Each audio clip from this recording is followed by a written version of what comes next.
A Sabedoria da Morte, Congresso de 1976. Item estudante. Volto e repito, mestre, talvez, se é possível, com um exemplo de sua própria vida, de alguma vez, em alguma ocasião, a desintegração de um defeito sob seu processo de compreensão principalmente. Porque é esse ponto que mais nos tem a nós travados. Vou deixar, então, o microfone ao VM. Samael, para que nos dê resposta nisso que se chama a compreensão absoluta do ego, isso que não entendemos quando se diz, aprender o profundo significado de um defeito, porque é aí onde estamos agarrados. Venerável mestre, deixou, item mestre.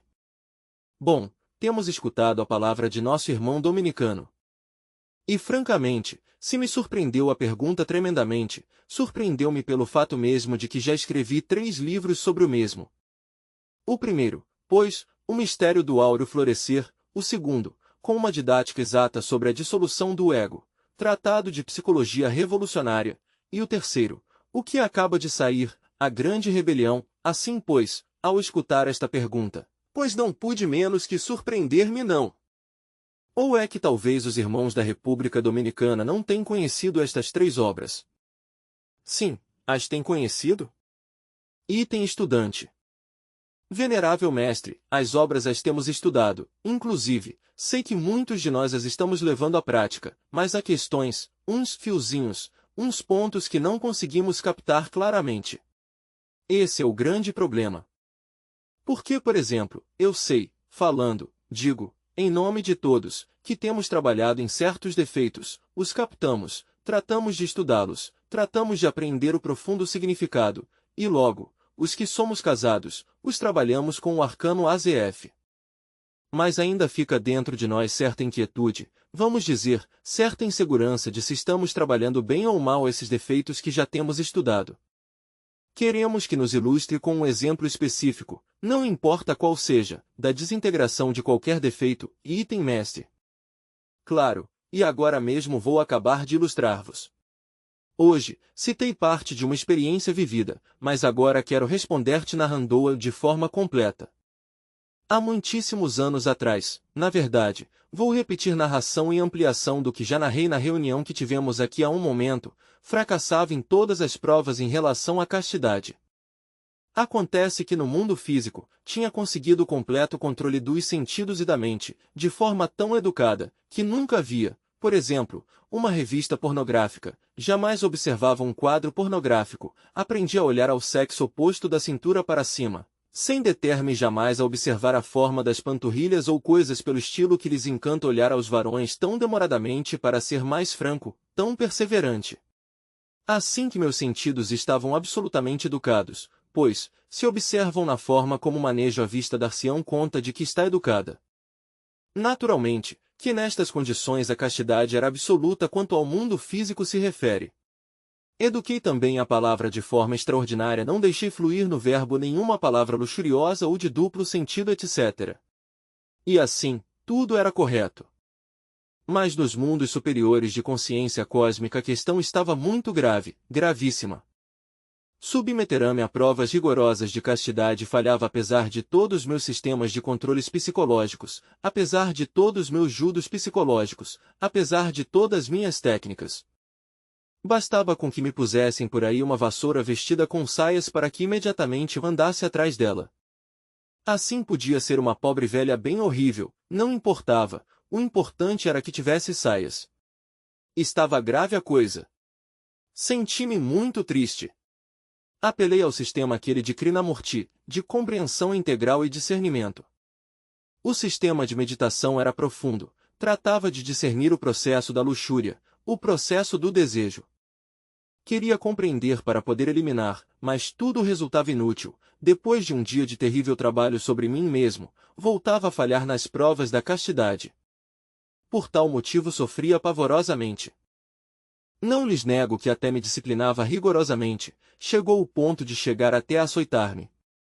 Sim, agarrar um chicote e dar a mim mesmo, castigando a besta, mas aquela pobre besta resultou mais forte que o chicote e nem o chicote valia. Assim que não me restou mais remédio que sofrer. Bom, um dia, desses tantos, estava deitado no chão, em decúbito dorsal, com a cabeça para o norte, submerso em profunda meditação, com a intenção de poder discernir e compreender o processo da luxúria em todos os níveis da mente, um sistema completamente krishnamurtiano, misturado com um sistema aquele terrível também de mosteiro, de chegar até açoitar-me. Tornei-me magro e horrível, não tinha relação sexual de nenhuma espécie, de maneira que a abstenção era absoluta. Em tais condições era como para ter saído vitorioso em todas as provas de castidade, mas tudo era inútil. Deitado, repito, como estava, em decúbito dorsal, com a cabeça para o norte, em profunda meditação houve de acontecer-me algo insólito, foi terrível aquilo. A concentração tornou-se demasiado profunda e então abandonei o corpo físico. Já fora da forma densa, vi-me num elegante apartamento. Não num templo, precisamente, nem em algum mosteiro com velhos clérigos magros e ascéticos, nada disso, mas num elegante apartamento, adorando uma dama, abraçando ardentemente 50.000 coisas pelo estilo. Tudo aconteceu em segundos. Quando regressei ao corpo físico, senti-me totalmente defraudado, e que me perdoe o Sr. Krishnamurti, que tem a bondade de perdoar-me, porque é um mestre. Eu não estou contra nenhum mestre, mas francamente senti-me defraudado com seu sistema, não me deu resultado. Fiquei num estado de confusão, talvez no estado em que tu estás agora, em relação com a dissolução do ego. Assim fiquei, nem para frente nem para trás. No total, zero. O que fazer? A coisa foi grave, não havia nada que fazer, simplesmente estava defraudado, todos os sistemas me tinham falhado. Afortunadamente fui assistido, ao chegar a um templo, encontrei um guardião da esfinge. Ali estava, ante a porta, alegrei-me muito porque o conheço, é um velho amigo meu. Olhando-me fixamente disse, de entre um grupo de irmãos que trabalharam na nona esfera e que depois de ter trabalhado na nona esfera apresentarão-se neste templo, tu és o mais adiantado, mas agora estás estagnado. Claro, semelhantes palavras me encheram de pavor. Eu, lutando por progredir, e me saio guardião com essas? Valha-me Deus e Santa Maria, e tudo por culpa das pobres velhas. Então respondi-lhe, bom, mas por favor, diga-me, por que motivo estou agora estagnado? Continuou, porque te falta amor. Minha surpresa chegou já ao colmo. Pois, considerava que estava amando a humanidade, e assim lhe disse, tenho escrito livros, trabalho pela humanidade. Como é isso de que me falta amor? Não é acaso por amor que estou trabalhando? Item, esqueceste de tua mãe, és um filho ingrato, e o filho ingrato não progride nestes estudos. Isso foi pior ainda, eu, filho ingrato? Eu, que queria tanto a minha pobre mãezinha, e agora resulto ingrato para piorar a situação. Que me tem esquecido dela? Não, não me esqueci, o que passou foi que desencarnou. E, como faço agora para encontrá-la no mundo físico? Todas essas coisas vieram-me à mente. No entanto entrei no templo e ele não me fechou a passagem. Já dentro do templo, continuou, digo-te isto para teu bem. Compreende, deves buscar a tua mãe, bom, disse-lhe, mas se ela morreu, onde vou buscá-la, onde está minha mãe? Não te tens dado conta do que te estou dizendo, continuou o guardião, não queres compreendê-lo? Como é isso que me perguntas onde está tua mãe? Não sabes acaso onde está tua mãe? É possível que um filho não saiba onde está sua mãe? Pois, francamente não sei, digo-lhe para seu bem, respondeu. Bom, vou tratar de compreender o que é que me queres dizer. Despedi-me do guardião. Passaram alguns dias e eu não acertava a entender isto. Como é isso de que eu busque minha mamãe? Mas se ela morreu, e onde vou buscá-la? Bom, 50.000 conjecturas tinha no meu pobre cérebro, até que afinal um dia, desses tantos, acendeu-se por aqui uma luzinha e então compreendi. Ah já! Disse, refereze o guardião do templo à minha divina mãe Kundalini, a serpente ígnea de nossos mágicos poderes. Já sei, vou concentrar-me nela. Deitei-me outra vez em decúbito dorsal, com a cabeça para o norte e o corpo relaxado, em profunda meditação interior, mas orando a minha divina mãe Kundalini. Eu orava, mas de quando em quando surgia-me a preocupação aquela, Como não vá resultar noutro apartamento? Valha-me Deus! Assim estava, com a preocupação, e a concentração era cada vez mais tremenda.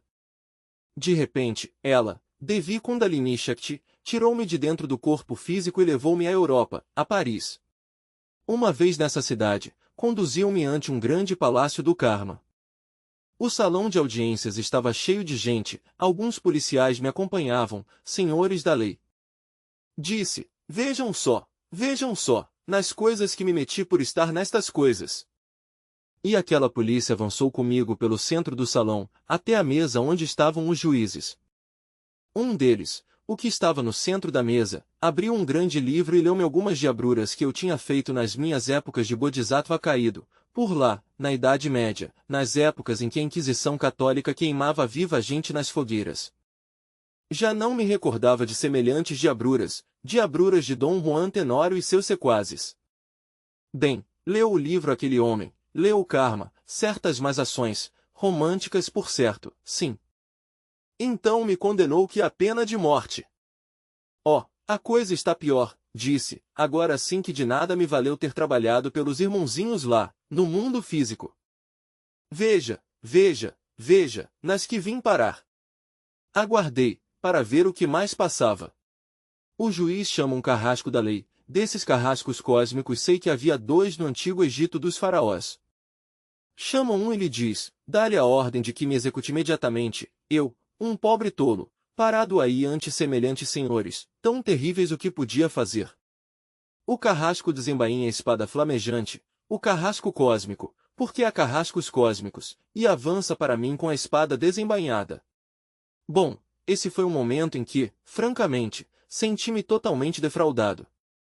Em questão de milésimas de segundos pensei tantas coisas. Disse a mim mesmo, tanto como tenho sofrido na vida, lutando pela humanidade, lutando por mim mesmo, escrevendo livros, dando conferências, e agora, é este o resultado? Que dor! Disse. Vejam só, no que vim parar. De nada me serviu então ter lutado tanto pela humanidade. Senti-me completamente defraudado, mas o carrasco a que ele avançava devagar e com a espada desembainhada, era um homem corpulento, forte. Quando já me ia atravessar com a espada, sinto de repente algo que se move dentro de mim mesmo. O que será? Pensei. E nesse momento vi que uma criatura monstruosa saía de mim pelas 33 portas da espinha dorsal. Observei-a detalhadamente, era um eu, o eu da luxúria, um agregado psíquico que eu mesmo tinha criado por um erro de tipo romântico e sexual, por lá, na Idade Média, e agora encontrava-me cara a cara com minha própria criação. O monstro que lhe tomou a forma de uma besta, de um cavalo, mas algo insólito acontece. Ou sucede, o carrasco, em vez de seguir apontando contra mim sua espada, a dirige agora para o cavalo aquele, para a besta aquela. Então vi com espanto como aquela besta, de cabeça, se lançava ao Tártaro, aos mundos e infernos. O guardião a tinha passado ao reino de Plutão para que ali se desintegrasse. Claro, fiquei livre de semelhante agregado psíquico infernal, e quando se me submeteu a novas provas em matéria de castidade saía vitorioso e segui saindo vitorioso, nunca voltei a falhar. Desde então consegui a completa castidade.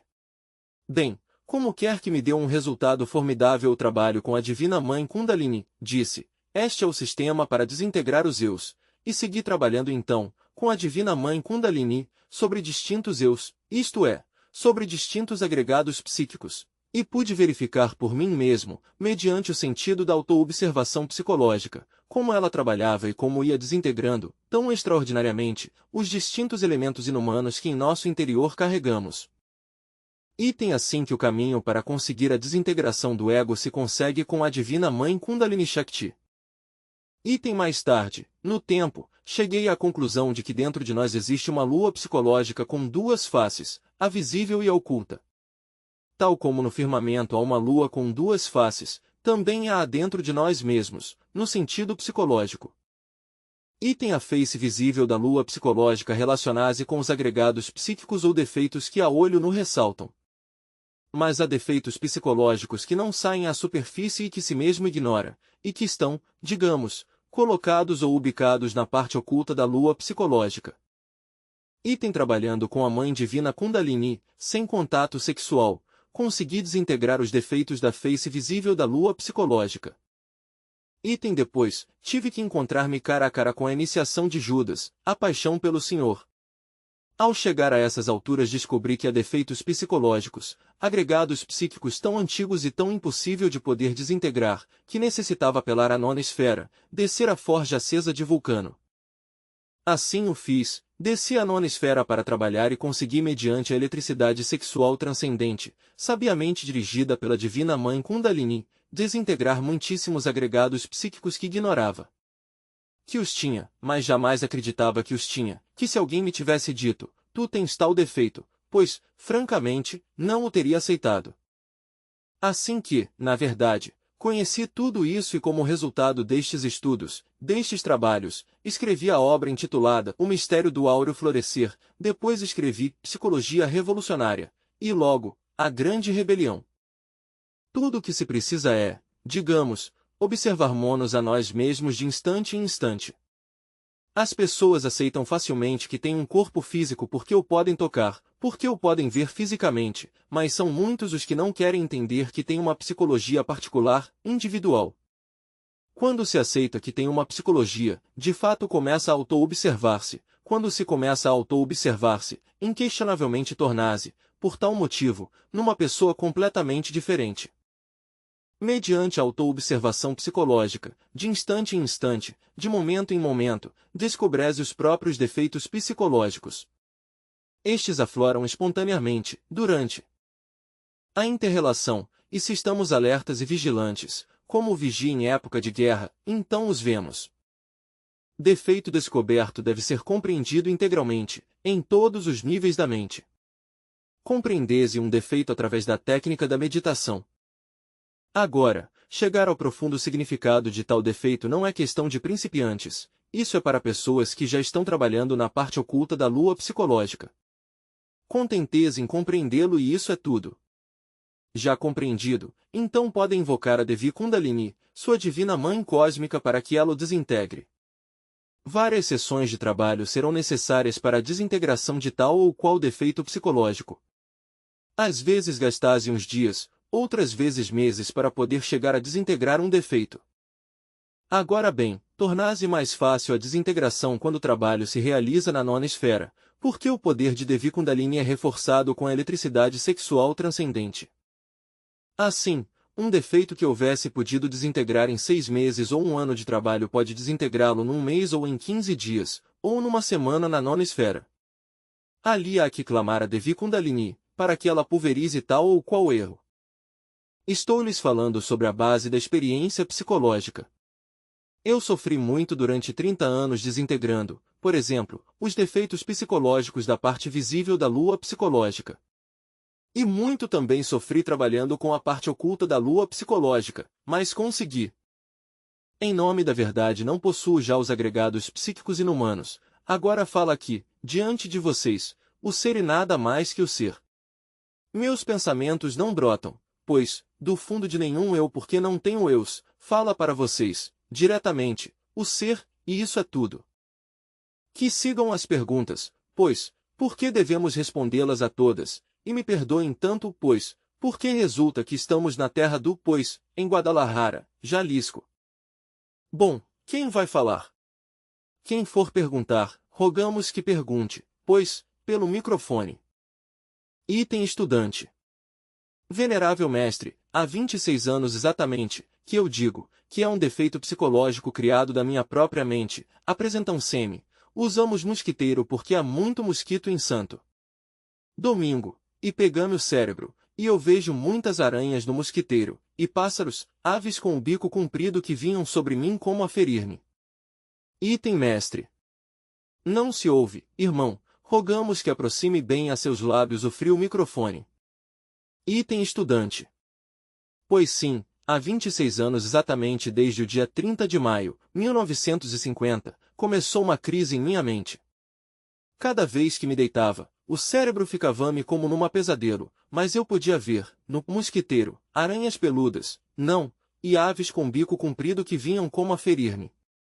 Há 2 noites, exatamente, já isso se pôs um pouco maior, aconteceu-me a mesma coisa aqui, no hotel, e pude ver que saiu um senhor, tratava de jogar-me uma coisa por esse ouvido, eu estava lutando com ele, isso era em sonhos. Pedi auxílio a um amigo que estava numa cama próxima a mim e vi um senhor que saiu, um macaco preto. Poderia explicar-me a que se deve isso e tanto? Item mestre.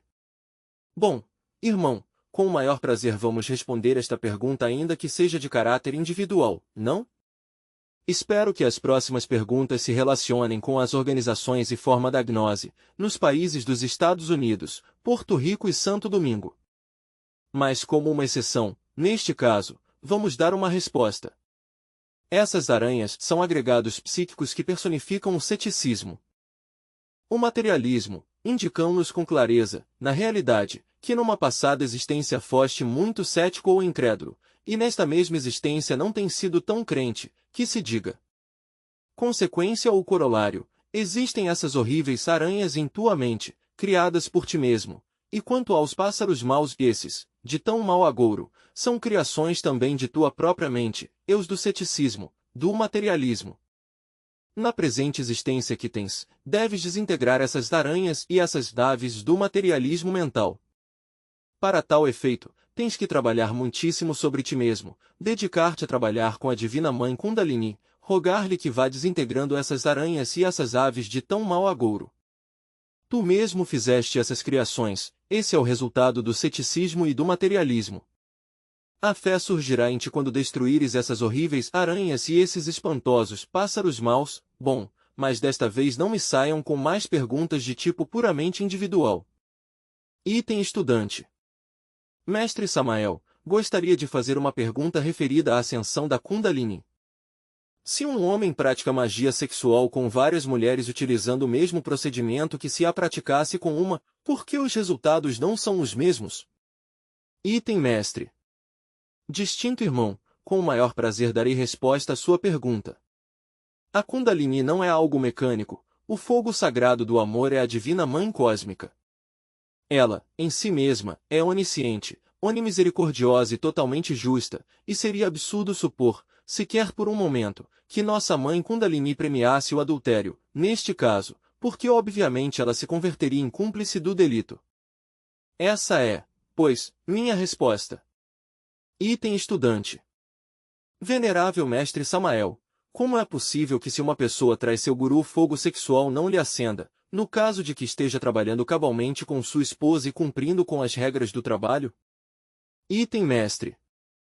Com muito prazer vou dar resposta à sua pergunta, distinta irmã. A chama sexual, a divina mãe Kundalini Shakti, não é algo mecânico, lhes repito, e acende com os méritos do coração. Se se trai o mestre, o guru, é claro que não há méritos para a ascensão. A mãe divina Kundalini jamais premiaria a traição. Conheci, em alguma ocasião, o caso de um guru que instruía um estudante. Este último voltou-se contra seu mestre, pronunciou-se contra ele, no entanto continuou praticando o Sahaja Maituna com sua sacerdotisa esposa, mas é claro que o fogo sagrado em vez de subir pelo canal medular precipitou-se desde o cóccix para baixo, convertendo-se na cauda de Satanás, no abominável órgão kundartiguador. Assim foi como aquele estudante fracassou rotundamente, transformou-se num tântrico negro, num adepto da mão esquerda, num tenebroso. A mãe Kundalini, repito, não premia traições. Item estudante. Mestre, no ambiente do estudantado gnóstico há preocupação pelo Sahaja Maituna, mas não pela dissolução do eu. O que pode dizer-nos sobre isto? Item mestre. Com o maior prazer responderei à sua pergunta, distinta dama. Certamente, aqueles que somente se preocupam pela magia sexual esquecendo radicalmente a dissolução do ego, é porque desconhecem totalmente o fundamento da alquimia erótica. Tal fundamento devemos concretizá-lo assim, solve e coagula, dissolver e coagular. Durante o Sahaja Maituna há que trabalhar na dissolução do ego e coagular o hidrogênio sexual Si12 na criação maravilhosa dos corpos solares. Há que aniquilar ao mim mesmo, ao si mesmo em pleno trabalho erótico, sexual. Ali mesmo, na nona esfera, durante o transe do casal unido, deves invocar com todo o coração e com toda a alma a divina mãe Kundalini, rogar-lhe que utilize a eletricidade transcendente, o poder da lança fálica para destruir o ego, ao eu, ao defeito que compreendemos em todos os níveis da mente. Não devemos jamais esquecer que o ego está composto por múltiplas entidades que personificam a nossos erros, ira, cobiça, luxúria, inveja, orgulho, preguiça, gula, etc. Todos estes defeitos processam-se nas 49 regiões do subconsciente e estão perfeitamente expressos, internamente, em forma de eus demoníos. Eliminar tal defeito equivaleria a eliminar suas personificações ocultas, chamadas eus demônios. Ela, a divina mãe Kundalini, impunha a lança de Longinus para destruir e reduzir a cinzas o defeito que entendemos. Há que aproveitar, repito, a mesma prática do Maituna para eliminar o ego.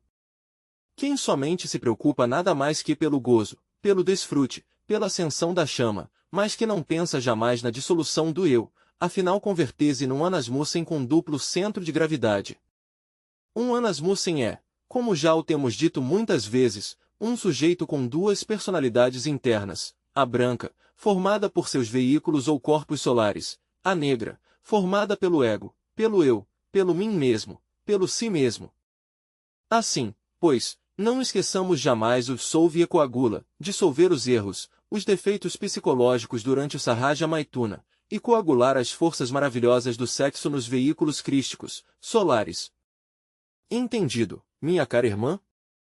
Item estudante. Mestre, encontrou-me um pouco confuso e gostaria que me esclarecesse a dúvida que tenho, posto que depois de tê-lo escutado vem-me à mente o pensamento de que o gozo sexual então é mau, que a felicidade erótica então é má, item mestre. Mas quando vão me entender? Lembrem que o gozo sexual é um gozo legítimo do homem. O deleite sexual é paradisíaco. O que sim quero é que compreendam que tal deleite, que tal gozo deve ser dirigido para dentro e para cima, para o divino, é necessário, é indispensável que no pleno coito se elimine todo o átomo de luxúria. O coito é uma forma de oração, a luxúria é sua antítese, a luxúria, repito, é um sacrilégio. Por que havemos de ser luxuriosos? O ioni da mulher está simbolizado pelo cálice no qual bebeu o Cristo durante a última ceia. O falo do varão está alegorizado pela lança aquela com a qual Longinus feriu o costado do Senhor, a mesma que utilizaria o Parsifal wagneriano para sanar a ferida do costado de Amfortas. Este par de joias tão simbólicas e divinas são formidáveis, representam exatamente o Lingamiani dos mistérios gregos. Por que, pois, havemos de olhar ao sexo com olhos de ódio? Por que havemos de ter luxúria? Não, irmãos. A luxúria, sabei-o, é uma profanação, um sacrilégio. Realmente, a luxúria é semelhante ao homem que lançasse o pão e o vinho da missa gnóstica ao chão e logo os pisasse.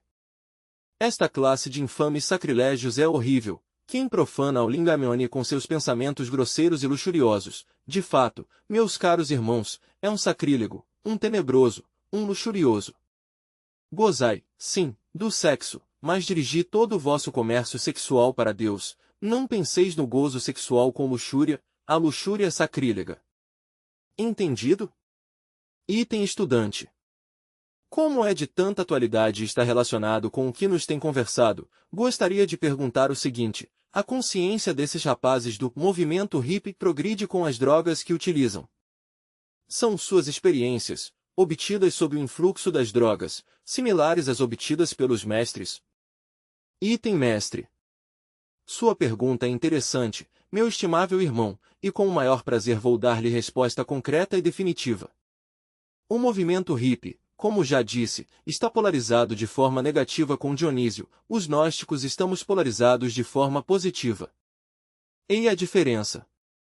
Nós transmutamos as energias criadoras, as sublimamos, as elevamos até o cérebro, as levamos ao coração e à consciência. Eles, por antítese, degenerarão-se sexualmente, dedicarão-se à psicodelia. Antes de tudo, para poder entender isto, temos pois que falar claro, de forma enfática e inteligente, de certos aspectos interessantes de nossa doutrina. Isso da psicodelia ou psicodélico é o antipolo da meditação. Os cogumelos alucinógenos, a maconha, etc., intensificam evidentemente a capacidade vibratória dos poderes subjetivos, mas é ostensível que jamais poderiam originar o despertar da consciência. A maconha e drogas em geral, realmente prejudicam, em grande maneira, os raios alfa, beta e gama. Tais raios, indubitavelmente, conseguem-se em todo átomo e isto sabe aquele que se tenha dedicado à física atômica, à física nuclear. Há algo, no entanto, em cada núcleo atômico, que está além dos raios alfa, beta e gama, digamos, algo de tipo consciente que transcende a tais raios. Se estudam os raios alfa, beta e gama dentro dos átomos e sob os efeitos da maconha, por exemplo, vemos que entram em atividade, isto é, há uma espécie de explosão de tais raios dentro da célula viva cerebral, e isso está demonstrado. Como resultado advém a perda da memória e até o dano dos reflexos. Assim, pois, de modo algum é aconselhável a maconha nem nenhum outro tipo de drogas. Aparentemente a tal droga, já citada, tem-se como magnífica para o despertar da consciência objetiva, mas tomese em conta que as drogas com seus efeitos têm resultados muito parecidos aos do abominável órgão cundartiguador. Indubitavelmente, esses tenebrosos que desenvolveram tal órgão, que está situado precisamente no cóccix, têm um caráter psicológico muito semelhante ao dos que utilizam drogas. Por isso é que a Blavatsky disse que alguns magos negros do Tibete se sentem superiluminados. Certamente, se confrontamos ou colocamos frente a frente aos adeptos da Fraternidade Universal Branca e aos adeptos da mão esquerda do Tibete Oriental, como consequência ou corolário poderíamos dizer que ambos se sentem iluminados. No entanto, é óbvio que só os adeptos da Fraternidade Branca conseguiram a objetivação da consciência. Francamente, não existem bases para que os hippies creiam que assim se consegue a iluminação, mas, no entanto, os sequazes da Fraternidade Tenebrosa do mundo ocidental sentem-se também, como no Oriente, completamente iluminados. E é que as trevas parecem-se muito à luz, embora os da esquerda só conheçam o aspecto puramente tenebroso da questão, e por isso facilmente qualquer um pode extraviar-se ou cair embora seja conceitualmente num erro. Aquele que chegou à iluminação objetiva, aquele que alcançou o êxtase, o samadhi, tem superabundância de dados transcendentais sobre a realidade das coisas, não como são em aparência mas como essência.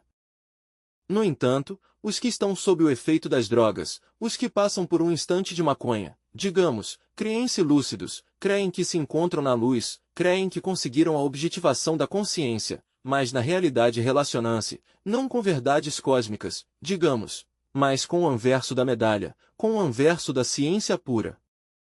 A percepção das sombras de alguma forma, ainda que seja por analogia ou similaridade, correlaciona-se com os aspectos mundanos do real.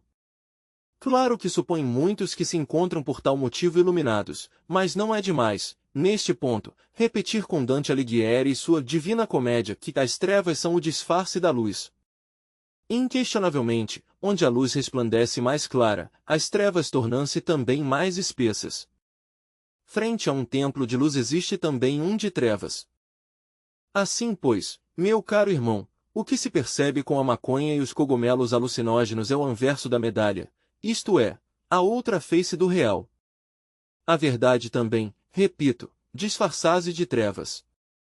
Quando não se tem essa experiência suprassensível, quando verdadeiramente não se chegou à iluminação transcendente, é claro que se pode confundir as experiências suprassensíveis com as do abominável órgão cundartiguador, ou com as da maconha, ou com a dos cogumelos, etc. Tudo isto se pode confundir com o samadhi ou arroubamento místico que outrora tiveram homens como Raimundo Lúlio, Nicolau Flamel, Sendivogius e muitos outros grandes anacoretas, alquimistas e iluminados. Assim, pois, não quero de modo algum tratar de criticar aos hippies, unicamente estou tratando de esclarecer que quando não se tem experiência no terreno da objetividade transcendente, pode-se, por meio da maconha ou dos cogumelos, confundir as trevas com a luz, e isso é tudo.